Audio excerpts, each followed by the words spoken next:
commission n'était pas suffisamment bien réunie pour pouvoir donc passer à l'action, et nous n'avions pas encore trouvé les textes nécessaires, pour nous imposer sur le plan international. Quel intérêt de nous imposer sur le plan international? Je vais y revenir. Tout d'abord, je voudrais vous présenter quelques personnes qui sont dans la salle. D'abord, comme nous le disait Jean-Claude, vous avez René Picot, qui est un extraordinaire président de l'Assemblée nationale, puisque nous avons en tant qu'État une Assemblée nationale, et qu'il est en train de réunir les personnalités d'entre nous. Quand je dis personnalités, elles le deviennent, c'est pas parce qu'elles le sont, mais elles le deviennent, qui s'adressent à lui pour dire « je voudrais être député ». Donc, prend contact avec les personnes et nous donnons un titre de député à celles et ceux qui veulent propager notre idée. Nous en avons fait de même avec le Conseil des ministres. Je vous prie d'excuser aujourd'hui notre ami André Delsol qui n'est pas là et qui est le président du Conseil des ministres. 34 ministres. 34 ministres dans ce Conseil des ministres, avec des secrétaires d'État et une dizaine d'ambassadeurs extraordinaires dans le monde qui ont rang de ministres. Ambassadeurs extraordinaires en Afrique, ambassadeurs extraordinaires dans l'océan Indien, ambassadeurs extraordinaires en Océanie, etc. Donc, si vous le voulez, depuis 2 ans, depuis très exactement le 1er octobre 2016, nous nous sommes constitués en État. Cet État est maintenant un État qui est définitivement ancré dans l'Organisation des Nations Unies, mais qui demande à ce que nous soyons reconnus au moins par un autre État. Alors, je vais revenir sur le processus de reconnaissance. Ça peut être long, ou ça peut être très très rapide. D'abord, je disais, notre ami René Picot, mais vous avez à côté de moi Jean-Claude Indartaglia, qui est ministre de ce Conseil des ministres, mais qui en même temps est le directeur fondateur de notre site informatique, de notre site internet, et je vous conseille d'y aller tous les jours parce qu'il y a des nouvelles qui arrivent tous les jours. Et vous pouvez y participer en écrivant à Jean-Claude de manière à pouvoir le compléter de renseignements très précieux qui nous viennent évidemment de tous nos frères et sœurs qui ont tous participé à des événements. Alors on se dit, mais ce sont des événements mineurs. Il n'y a pas d'événements mineurs quand on écrit l'histoire d'un peuple. L'histoire d'un peuple est faite des petites histoires de chacun d'entre nous qui, assemblés, créent ce peuple-là. Vous avez en face de moi Pierre Laborda, qui est notre ministre des Affaires étrangères. Alors je peux vous dire que on se dit, mais ministre des Affaires étrangères, qu'est-ce qu'il fait? Pierre est allé au Sénégal, il est allé en Guinée-Bissau, il est allé en Guinée-Conakry, il est allé en Côte d'Ivoire, et il a déposé ses lettres de créance auprès des différents présidents de ces États. C'est extrêmement important, car ces États auraient pu très bien dire, nous n'acceptons pas les dossiers, vous n'êtes pas un État reconnu. Ces États ont accepté les dossiers. À partir du moment où ils ont accepté les dossiers, et je peux vous dire que j'ai attendu avant de publier et d'envoyer à Jean-Claude les documents qui m'ont été adressés par Pierre, vous allez voir que par exemple au niveau de la Côte d'Ivoire, Madame Ouattara, qui est une pied noire et qui est née à Constantine, Madame Ouattara a fait une très belle déclaration qui fait que, sans même le savoir elle-même, ou sans même se douter elle-même, elle nous a reconnus implicitement comme son mari, le président de Côte d'Ivoire. La même chose au niveau des 3 autres États cités. Pierre est en train de préparer une visite en Israël, et donc cette visite, je peux vous dire que nous sommes quelques-uns à la préparer. Il est remarquable, parce qu'il faut le faire, et il faut savoir que chacun d'entre nous est bénévole. C'est-à-dire que, par exemple, ces voyages-là, c'est lui qui les finance. Et donc, je peux vous dire que pour être à peu près tous retraités, ce que cela peut grever le budget d'un retraité. C'est remarquable. Donc, si vous voulez, chaque ministre fait comme cela, œuvre au niveau de notre peuple. Vous avez Maître Jean-François Galéa. Maître Jean-François Galéa est notre ministre des Arts et Lettres, est un peintre maintenant reconnu sur le plan national et international. Il a exposé donc au Grand Palais à Paris, et notamment quelque chose d'extraordinaire, c'est qu'il a exposé ce tableau magnifique, je lui dis que je ne fais qu'y rêver, sur le 26 mars 1962, et il a commis également un très beau tableau sur le 5 juillet à Oran.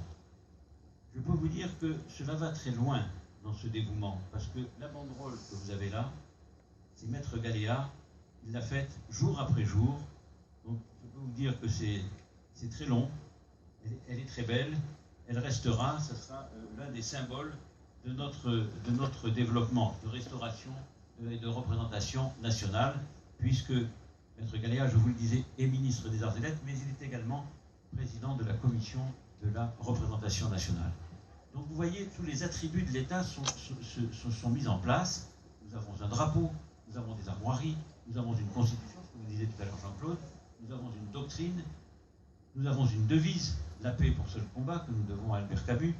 Nous avons comme cela tous les attributs de l'État. C'est-à-dire qu'à partir du moment où nous serons reconnus, nous entrons d'un bloc dans l'Organisation des Nations Unies. Pourquoi cette entrée dans l'Organisation des Nations Unies? Vous voyez, le 5 juillet 1962, c'est la souffrance de notre peuple, c'est le martyre de notre peuple, c'est le massacre de notre peuple, un de plus. Car vous le verrez, il y en a eu plusieurs autres. On pense aux massacres contemporains, mais les massacres n'ont pas arrêté de se succéder depuis la présence des Européens, ce qu'on appelle les Européens d'Algérie, ou les Algériens français, etc. On a eu beaucoup d'appellations d'origine incontrôlée. Mais nous avons pu, comme cela, définir une éthique. Nous avons demandé à ce que ces massacres soient reconnus, qui sont uniques dans l'histoire contemporaine, qui sont uniques dans l'histoire de France.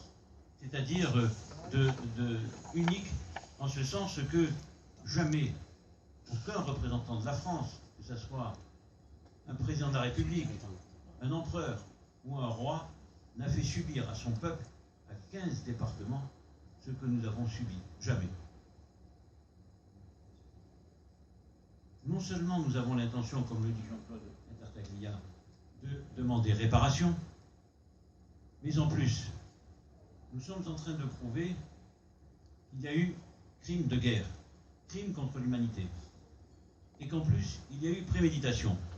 Par exemple, pour le 5 juillet, la veille, le 4 juillet, les autorités françaises et les autorités algériennes, donc devenaient autorités algériennes à partir du 5 juillet à 1h du matin, se sont concertés pour savoir comment allait se faire la transition. La transition devait se faire à Oran. Et donc, le président de la République de l'époque, encouragé par son gouvernement, car le gouvernement aurait pu démissionner s'il n'avait pas été d'accord avec le président de la République, et les armées auraient pu refuser d'obéir au nom de l'intérêt supérieur de la nation si elles n'avaient pas été d'accord avec le président de la République, ont décidé de laisser le champ libre toute une journée à l'ALN, à l'Armée de Libération Nationale, qui rentrait du Maroc et qui avait décidé de semer la terreur. C'est un principe révolutionnaire, cher à beaucoup de nos dirigeants, à savoir qu'à un moment donné, lorsque l'État ne peut plus remplir ses engagements, on prend un bouc émissaire et à partir de ce moment-là, on le calomnie, on le désigne à la vindicte publique et on emploie le système de la terreur. Vous savez que les terroristes, le mot de terreur et de terroriste ne sont pas des mots internationaux, ce sont des mots qui ont été inventés par la France et à l'heure actuelle, les terroristes que nous connaissons sont dignes successeurs de ces terroristes qui sont nés au XVIIIe siècle. On a comme ça massacré les Templiers, on a comme ça massacré les protestants, on a comme ça massacré les Juifs, parce que l'État, que ce soit un royaume, que ce soit une république ou un empire, ne pouvait plus remplir ses obligations. Et donc, quel était le moyen le plus facile? C'était de zigouiller, je m'excuse de ce terme, mais d'éradiquer les créanciers. Sans le savoir, alors que nous vivions notre pauvreté, les jeunes enfants de Babel-Oued, que la seule richesse que nous avions, c'était notre pauvreté à partager. C'était le fruit du travail de nos parents, point. On n'allait pas plus loin. Mais nous étions devenus comme ce fut au temps de Rome, à Rome, nous étions devenus le grenier de la République. Et donc, à un moment donné, contrairement à ce qui était dit à l'époque, cet État centralisateur de Paris, jacobin à Paris, se nourrissait de l'Algérie, entre autres, du Maroc et de la Tunisie. Ce n'était pas une dette permanente, c'était au contraire une richesse permanente. Il se trouvait que sur l'échiquier politique international, cela devenait très gênant. Et donc, on a décidé, à un moment donné, donc c'est les accords qui sont intervenus le 19 mars 1962, de prendre le prétexte du droit des peuples à disposer d'eux-mêmes.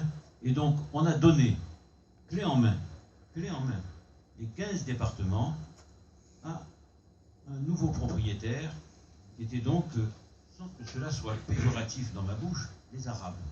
Sauf que, si l'on avait dû transmettre véritablement les clés de la maison, on devait les transmettre non pas aux Arabes, mais aux Berbères, parce que c'était les Berbères qui étaient propriétaires des terres. Donc on a transmis les clés d'un envahisseur à un autre envahisseur. Et donc on a transposé un problème à un autre problème, on n'a pas trouvé de solution. Mais quand on dit le droit des peuples à disposer d'eux-mêmes, il y avait 3 peuples en Algérie à ce moment-là, les Arabes, les Berbères et les Pieds-Noirs. Donc on donnait ce jour-là, et nous n'avons pas saisi la balle au bon, on donnait ce jour-là la possibilité à chacun de ces peuples de pouvoir disposer d'eux-mêmes. C'est-à-dire que les Arabes l'ont fait, puisqu'on leur donnait tout, on leur donnait les biens privés et publics. L'État français pouvait disposer des biens publics, mais pas des biens privés. Comment voulez-vous admettre que brusquement, demain matin, on vous dise, eh ben, tiens, vous êtes chez vous, vous avez payé votre villa, vous avez payé votre appartement, c'est terminé, on va donner ça aux anciens Allemands, ou aux Belges, ou quoi que ce soit, une population qui aurait désiré obtenir les biens immobiliers privés. On a donné ça. Les Berbères viennent de monter un gouvernement provisoire berbère en exil. Ils demandent la juste répartition des terres et des richesses à partir de 1962. Bien. Ce qui veut dire, en 1962, la France, qui représente 700 000 km² de territoire national, a donné aux Arabes 2 400 000 km² de territoire national. Ces 2 400 000 km² appartenaient aux 3 peuples qui étaient qui stationnaient en Algérie. C'est une règle de 3 très simple. Sur ces 2 400 000 km², il y avait 10 millions d'habitants. Il y avait donc 3 millions d'Arabes, 6 millions de Berbères, 1 million de Pieds-Noirs. On prend 2 400 000 km², on divise par 10, et en ce qui nous concerne au niveau Pieds-Noirs, on multiplie par 1, puisque nous étions 1 million. Ce qui nous fait 240 000 km². Ce sont des biens qui nous sont propres, qui nous appartiennent, et donc je peux vous dire que désormais nous avons une revendication territoriale qui pourra être réglée, puisqu'il n'est pas question pour nous de retourner en Algérie, tout au moins pour ceux qui le souhaitent, on pourra l'étudier le moment venu, mais nous demandons une juste indemnisation de ces 240 000 km² qui nous appartiennent, qui ont été livrés clé en main aux Arabes. Mais sur ces 240 000 km², ou tout au moins sous ces 400 000 km², il y avait des ressources minières, il y avait des ressources fossiles qui ont été exploitées depuis 1962. Donc là, également, ce que nous demandons, c'est l'indemnisation de ces ressources qui ont été exploitées. Donc toujours le même principe, la règle de 3 très simple, qui fait partie de toutes les mathématiques du monde, c'est de diviser par 10 et de multiplier par 1.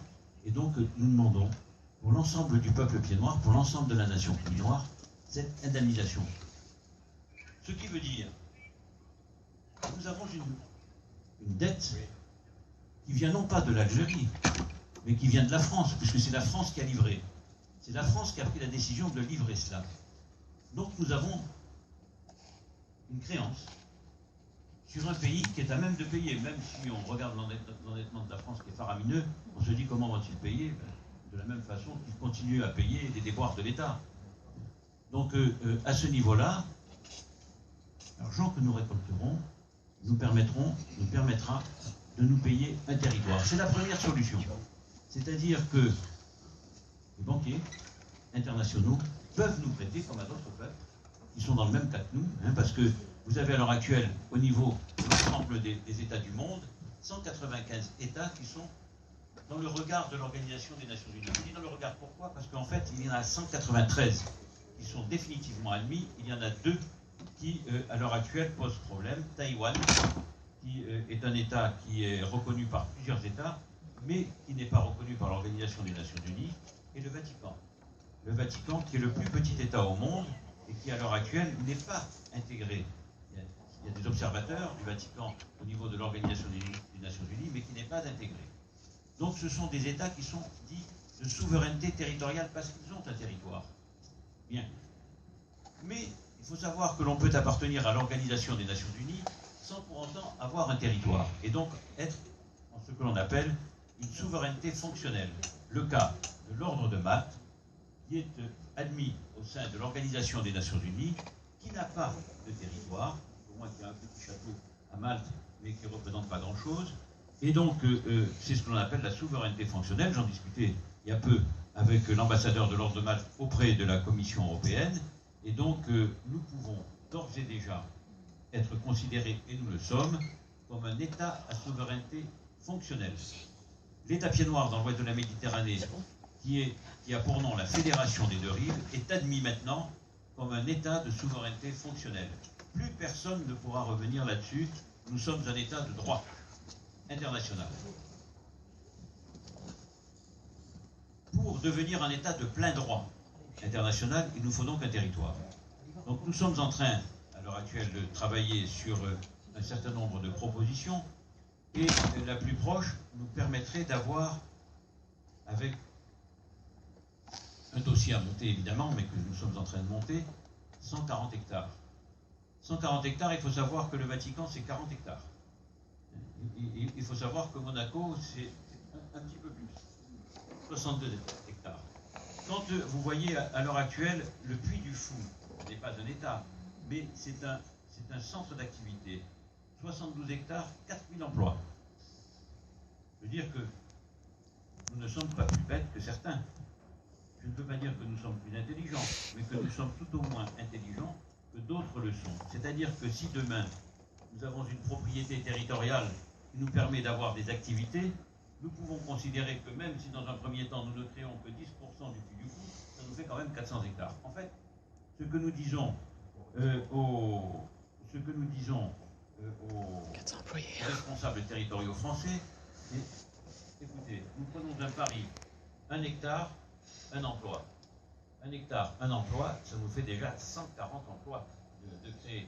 Je peux vous dire qu'à l'heure actuelle, il y a un certain nombre de jeunes de chez nous qui se trouvent dans les difficultés, qui seraient très très contents de travailler dans notre État. Et nous faisons appel à eux. C'est-à-dire que s'il y a des jeunes à l'heure actuelle qui sont en panne économique, c'est-à-dire en chômage, il faut qu'ils prennent contact avec nous. Parce que, inévitablement, cela va arriver, et cela va arriver très vite. Nous aurons un potentiel de création d'emplois. Mais nous aurons aussi un potentiel d'exploitation de notre génie.